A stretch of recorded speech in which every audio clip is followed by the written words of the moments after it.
خوش آمدید۔ آج ہم ایک بہت ہی اہم موضوع پر، ایک بنیادی عقیدے پر بات کر رہے ہیں، ختم نبوت، یعنی نبوت کے سلسلے کا ختم ہو جانا۔ ہمارے پاس مولانا سید ابو العلا مودودی کی کتاب سیرت سرور عالم صلی اللہ علیہ وآلہ وسلم کے کچھ اقتباسات ہیں جو Urdu audio books YouTube channel سے لیے ہوئے ہیں۔ جی، تو ہمارا مقصد یہ ہے کہ ان تحریروں کو دیکھیں، سمجھیں کہ ختم نبوت ہے کیا، اور وہ دلائل بھی دیکھیں جو کبھی کبھی اس کے خلاف دیے جاتے ہیں۔ بالکل، اور یہ بہت مرکزی حیثیت رکھتا ہے اسلامی عقائد میں۔ ان تحریروں میں خاص طور پہ یہ بات کہی گئی ہے کہ جب اللہ اور اس کے رسول صلی اللہ علیہ وآلہ وسلم کوئی بات بالکل واضح کر دینا، تو پھر کسی دوسری آیت یا حدیث کو جو شاید براہ راست اس موضوع پر نہ ہو، اسے لے کر اس واضح حکم کو کمزور کرنا، یہ ٹھیک نہیں ہے۔ یعنی واضح بات کو چھوڑ کر اشارے کنایہ تلاش کرنا۔ جی، ماخذ کہتا ہے کہ یہ تو اللہ اور رسول صلی اللہ علیہ وآلہ وسلم کے حکم کے خلاف ایک قسم کی، آپ کہہ لیں، فکری بغاوت ہے کہ انہی کے کلام سے حصے لے کر انہی کے واضح فیصلے کو غلط ثابت کرنے کی کوشش کی جائے۔ اچھا، تو چلیں اس اہم موضوع کی گہرائی میں اترتے ہیں۔ بنیادی سوال تو یہی ہے نا کہ کیا حضرت محمد صلی اللہ علیہ وسلم آخری نبی ہیں؟ کیا آپ کے بعد کوئی نبی آ سکتا ہے؟ جی، ان تحریروں میں ایک بات یہ بھی ہے کہ شاید ہمیں کہیں اور دیکھنے کی ضرورت ہی نہ پڑتی اگر قرآن میں خاتم النبیین کی آیت نہ ہوتی۔ بالکل۔ اور خود نبی اکرم صلی اللہ علیہ وسلم نے اتنی ساری احادیث میں اس کی وضاحت نہ کر دی ہوتی۔ تو جب اتنا واضح جواب موجود ہے تو پھر دوسری باتوں سے مطلب نکالنا یہ کتنا منطقی ہے؟ صحیح کہا آپ نے۔ ماخذ اس کی ایک مثال بھی دیتا ہے۔ وہ کہتا ہے یہ ایسے ہی ہے کہ جیسے کسی ملک کا آئین ہے، اس میں صاف لکھا ہے کہ فلاں کام جرم ہے، لیکن کوئی آدمی اس صاف بات کو چھوڑ دے اور آئین کی دوسری ادھر ادھر کی دفعات سے اشارے نکالے، کھینچ تان کر کہے کہ نہیں جی یہ جرم تو جائز ہے۔ یہ تو بالکل غیر منطقی بات ہوئی۔ جی، تو جیسے یہ قانونی طور پر قابل قبول نہیں، اسی طرح دینی معاملات میں بھی جو واضح نصوص ہیں، یعنی قرآن و حدیث کے قطعی احکامات، ان کے مقابلے میں ایسا سوچنا وہ ٹھیک نہیں۔ یہ مثال واقعی سمجھنے میں مدد دیتی ہے۔ اچھا، تو اب ان آیات پر آتے ہیں جن کا حوالہ دیا جاتا ہے کبھی کبھی، جیسے سورۃ النساء کی آیت 69۔ جی، سورۃ النساء آیت 69، اس میں اللہ تعالیٰ فرماتے ہیں کہ جو اللہ اور رسول صلی اللہ علیہ وسلم کے اطاعت کریں گے وہ آخرت میں ان لوگوں کے ساتھ ہوں گے جن پر اللہ نے انعام کیا ہے، یعنی انبیاء، صدیقین، شہداء اور صالحین ساتھ ہوں گے۔ جی، ماخذ یہاں بہت زور دیتا ہے کہ آیت میں معیت کا لفظ ہے، یعنی ساتھ ہونا۔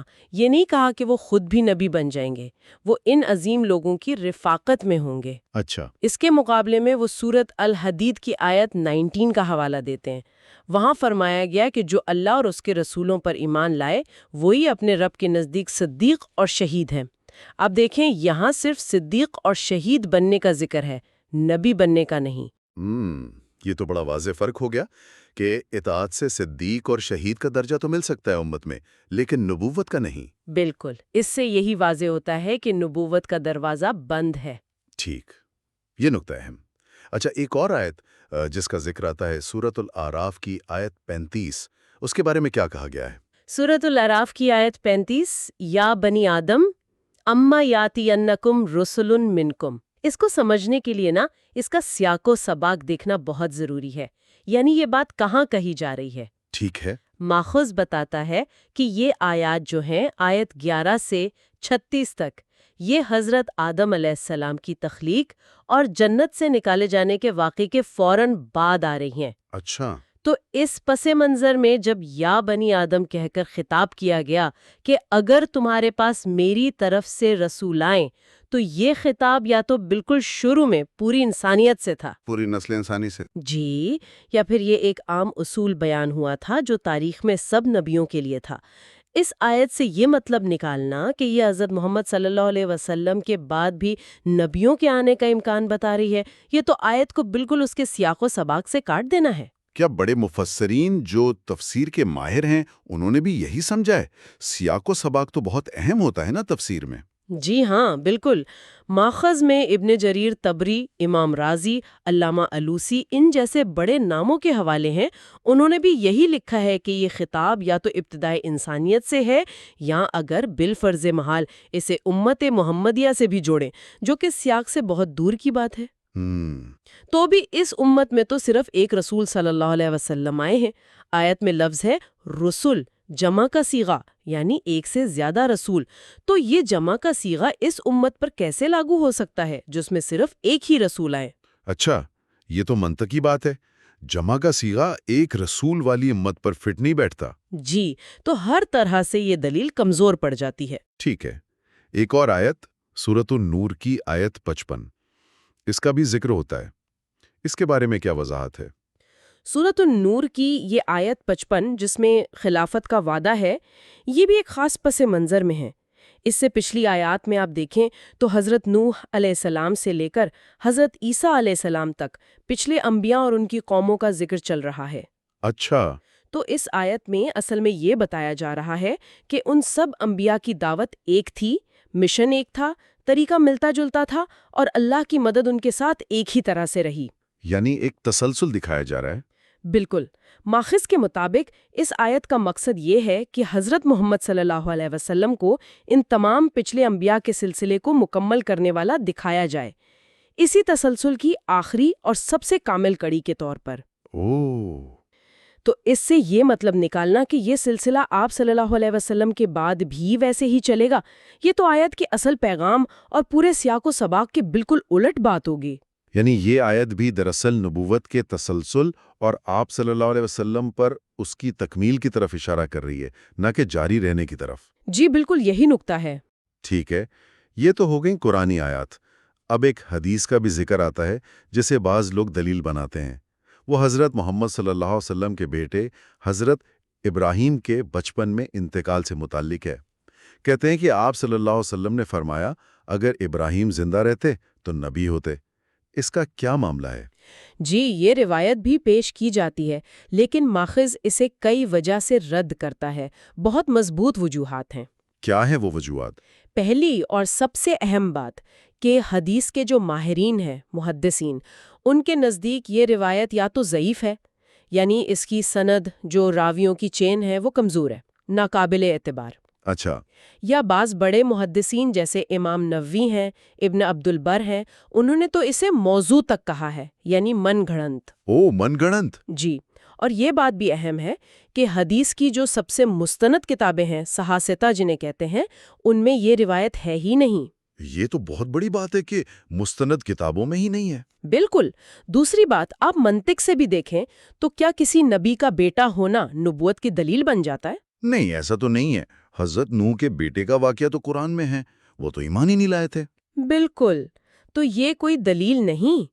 تیسری بات یہ کہ اس ایک کمزور یا شاید من گھڑت روایت کے بالکل الٹ صحیح بخاری اور مسلم جیسی سب سے پکی کتابوں میں صحیح سند والی احادیث موجود ہیں۔ اچھا، وہ کیا کہتی ہیں؟ ان میں مثال کے طور پر حضرت عبداللہ بن ابی اوفا رضی اللہ عنہ سے روایت ہے بخاری میں، حضرت انس سے بھی روایت ہے۔ ان میں بالکل صاف بتایا گیا ہے کہ چونکہ حضرت محمد صلی اللہ علیہ وسلم آخری نبی ہیں اور آپ صلی اللہ علیہ وسلم کے بعد کوئی نبی نہیں آنا، اسی لیے اللہ تعالیٰ نے آپ صلی اللہ علیہ وسلم کی نرینہ اولاد کو بچپن میں ہی اٹھا لیا، تاکہ بعد میں یہ فتنہ یا غلط فہمی نہ پیدا ہو کہ شاید نبی کا بیٹا نبی بنے گا۔ ان صحیح احادیث میں یہ وجہ صاف صاف بتائی گئی ہے۔ یعنی مستند حدیثیں تو اس کمزور روایت کے بالکل خلاف بات کہہ رہی ہیں اور وجہ بھی بتا رہی ہیں کہ اولاد زندہ کیوں نہیں رہی۔ جی ہاں، اور چوتھی بات اصول حدیث کی ہے، یعنی حدیث کو پرکھنے کا جو علم ہے۔ وہ کیا اصول ہے؟ اصول یہ ہے کہ اگر کوئی ایک آدھ روایت ہو کمزور سند والی، غیر معروف، اور وہ کوئی ایسی بات کہے جو بہت ساری صحیح، مستند اور متواتر احادیث کے خلاف ہو۔ متواتر وہ حدیث ہوتی ہے جسے ہر زمانے میں اتنے زیادہ لوگوں نے روایت کیا ہو کہ عقلی طور پر ممکن ہی نہ ہو کہ وہ سب جھوٹ پر اکٹھے ہو گئے ہوں۔ اچھا، بہت زیادہ لوگوں نے روایت کی ہو۔ جی، تو اصول یہ ہے کہ ایسی اکیلی کمزور روایت کو ان متواتر اور صحیح احادیث کے مقابلے میں قبول نہیں کیا جا سکتا۔ اور ختم نبوت کا عقیدہ تو سینکڑوں صحیح اور متواتر احادیث سے ثابت ہے، تو یہ ایک کمزور روایت اس پہاڑ جیسے عقیدے کے سامنے کچھ بھی نہیں۔ یہ اصول حدیث والا نقطہ بھی بہت اہم ہے کہ مضبوط اور متواتر دلیل کے سامنے کمزور بات نہیں ٹھہرتی۔ اچھا، اب ذرا خود ختم نبوت کی اہمیت پر آتے ہیں۔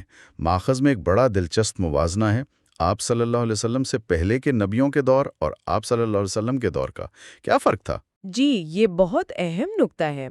ماخذ کہتا ہے کہ آپ صلی اللہ علیہ وآلہ وسلم سے پہلے جتنے نبی آئے، کسی کے زمانے میں یہ نہیں کہا گیا تھا کہ بس اب نبوت ختم ہو گئی، دروازہ بند ہو گیا۔ اچھا، بلکہ اکثر نبی تو اپنے بعد آنے والے نبیوں کی خوشخبریاں دیتے تھے۔ جیسے حضرت عیسیٰ علیہ السلام نے حضرت محمد صلی اللہ علیہ وآلہ وسلم کی بشارت دی، وہ اپنی امتوں سے وعدہ بھی لیتے تھے کہ جب وہ نبی آئے تو ان پر ایمان لانا۔ یعنی اس وقت دروازہ کھلا تھا۔ بالکل، سلسلہ چل رہا تھا۔ تو اس لیے اس دور میں اگر کوئی کہتا کہ میں نبی ہوں تو اس کی بات سننی پڑتی تھی، پرکھنا پڑتا تھا، جانچنا پڑتا تھا کہ سچا ہے یا جھوٹا۔ لیکن آپ صلی اللہ علیہ وسلم کی آمد کے بعد صورتحال بدل گئی۔ جی ہاں، ماخذ کہتا ہے معاملہ بالکل الٹ گیا، 180 ڈگری پر۔ نہ صرف یہ کہ آپ صلی اللہ علیہ وآلہ وسلم نے اپنے بعد کسی بھی نبی کے آنے کی کوئی خبر نہیں دی، کوئی اشارہ نہیں دیا، بلکہ اس کے بالکل الٹ قرآن نے آپ کو صاف صاف خاتم النبیین کہا، یعنی نبیوں کا سلسلہ ختم کرنے والا آخری نبی۔ اور آپ صلی اللہ علیہ وسلم نے خود بھی فرمایا۔ جی، اور خود آپ صلی اللہ علیہ وآلہ وسلم نے ایک دو بار نہیں، سینکڑوں احادیث میں جو مطلب کے لحاظ سے تو تواتر تک پہنچی ہوئی ہیں، بالکل صاف الفاظ میں اعلان کیا کہ انا خاتم النبیین لا نبی بعدی، میں آخری نبی ہوں، میرے بعد کوئی نبی نہیں۔ اس سے تو پھر وہ سوال پیدا ہوتا ہے جس کی طرف آپ نے شروع میں اشارہ کیا تھا، جی، کہ اگر جیسا کچھ لوگ کہتے ہیں کہ نبوت کا دروازہ کھلا تھا یا امکان تھا، تو پھر اللہ نے قرآن میں خاتم النبیین جیسا صاف لفظ کیوں استعمال کیا، اور نبی صلی اللہ علیہ وسلم نے اتنی تاکید سے کیوں کہا کہ میرے بعد کوئی نبی نہیں؟ بالکل۔ کیا نعوذ باللہ اللہ اور رسول صلی اللہ علیہ وسلم نے امت کو دھوکے میں رکھا؟ ایک طرف امکان باقی رکھا اور دوسری طرف ایسی باتیں کہہ دیں کہ ساری امت 1400 سال سے یہی سمجھتی رہی کہ نبوت ختم ہو گئی۔ یہ کیسا تضاد ہے؟ ماخذ بالکل اسی سوال کو پوری قوت سے اٹھاتا ہے۔ وہ کہتا ہے کہ یہ بات نہ عقل مانتی ہے نہ ایمان۔ جس عقیدے پر کفر اور ایمان کا فیصلہ ہونا ہے، اللہ اور اس کے رسول صلی اللہ علیہ وسلم اسے اتنا مبہم، اتنا مشکوک، اتنی پہیلی بنا کر کیسے پیش کر سکتے ہیں کہ صدیاں گزر جائیں اور امت غلط فہمی میں رہے؟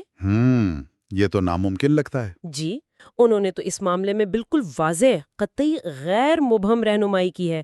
خاتم النبیین کے لفظی معنی پر کوئی چاہے جتنی بحث کر لے، لیکن تاریخ یہ بتاتی ہے کہ امت کی عظیم ترین اکثریت نے، بلکہ سب مسلمانوں نے ہمیشہ اس کا مطلب آخری نبی ہی سمجھا ہے۔ اسی پر اجماع رہا ہے، یعنی پوری امت کا اتفاق۔ اجماع۔ جی، ماخذ کہتا ہے کہ اتنا نازک معاملہ جس پر نجات کا دار و مدار ہے، اس میں ایسے الفاظ استعمال کرنا جن سے اتنی بڑی، اتنی دائمی غلط فہمی پیدا ہو، یہ اللہ کی حکمت، اس کی رحمت، اس کی ہدایت کے بالکل خلاف ہے۔ تو اس ساری بحث کا، ان تمام دلائل کا عملی نتیجہ کیا ہے؟ خلاصہ کیا ہے؟ آج اگر کوئی شخص کھڑا ہو کر کہے کہ میں نبی ہوں، تو مسلمان کو کیا کرنا چاہیے؟ ماخذ کا جو حتمی موقف ہے، اور وہ قرآن و سنت کی بنیاد پر ہے، وہ یہ ہے کہ کیونکہ قرآن کی صاف آیت خاتم النبیین اور سینکڑوں متواتر احادیث سے یہ بات بالکل شک و شبہ کے بغیر ثابت ہو چکی ہے کہ نبوت کا دروازہ آپ صلی اللہ علیہ وسلم پر ہمیشہ کے لیے بند ہو گیا ہے۔ بالکل قطعی طور پر؟ جی، قطعی طور پر۔ اس لیے اب اگر کوئی بھی نیا شخص نبوت کا دعویٰ کرے تو اس کے دعوے کو سنتے ہی رد کر دینا چاہیے۔ بس اس پر کوئی غور و فکر، کوئی تحقیق، کوئی بحث کرنے کی ضرورت ہی نہیں ہے۔ ضرورت ہی نہیں ہے؟ مطلب اس کے دلائل بھی نہ سنے جائیں، اس کی شخصیت، اس کے کاموں کو نہ دیکھا جائے؟ جی نہیں، ماخذ کہتا ہے کہ غور کرنے، جانچنے، پرکھنے کی ضرورت تو تب ہوتی جب کسی نئے نبی کے آنے کا کوئی امکان ہوتا، کوئی گنجائش ہوتی، جیسا کہ پچھلے نبیوں کے زمانے میں تھا۔ اچھا۔ جب اللہ اور اس کے رسول صلی اللہ علیہ وسلم نے خود ہی وہ دروازہ ہمیشہ کے لیے بند کر دیا پوری وضاحت سے، تو اب کسی نئے دعوے دار کی بات پر کان دھرنا ہی فضول ہے، وقت ضائع کرنا ہے۔ تو مسلمانوں کے پاس کیا دلیل ہوگی قیامت کے دن کہ انہوں نے کسی نئے دعوے دار کو کیوں نہیں مانا؟ ماخذ کہتا ہے کہ ان کے پاس اللہ کے سامنے پیش کرنے کے لیے قرآن کی آیت خاتم النبیین کافی ہے، اور نبی اکرم صلی اللہ علیہ وآلہ وسلم کی وہ سینکڑوں حدیثیں کافی ہیں جن میں آپ صلی اللہ علیہ وآلہ وسلم نے فرمایا میرے بعد کوئی نبی نہیں۔ یہ بہت مضبوط اور کافی دلیل ہے۔ تو آج ہم نے مولانا مودودی کی تحریر کی روشنی میں یہ دیکھا اور سمجھا کہ ختم نبوت کا عقیدہ اسلام میں کتنی مضبوط بنیادوں پر قائم ہے۔ قرآن کی واضح آیت، سینکڑوں حدیثیں، جی اور جو دلائل اس کے خلاف لائے جاتے ہیں، چاہے وہ کچھ آیات کی اپنی مرضی کی تشریحات ہوں سیاق و سباق سے ہٹ کر، بالکل۔ یا کوئی کمزور سی روایت ہو، وہ ان مضبوط اور متفقہ دلائل کے سامنے نہیں ٹھہرتی۔ جی، خلاصہ یہی ہے کہ ان تحریروں کے مطابق اللہ اور اس کے رسول صلی اللہ علیہ وآلہ وسلم نے اس معاملے میں کوئی شک، کوئی ابہام چھوڑا ہی نہیں ہے۔ حضرت محمد صلی اللہ علیہ وآلہ وسلم کو آخری نبی ماننا یہ اسلام کا ایک بنیادی، اٹل اور متفق علیہ عقیدہ ہے جس پر ہمیشہ سے امت کا کامل اتفاق یعنی اجماع رہا ہے۔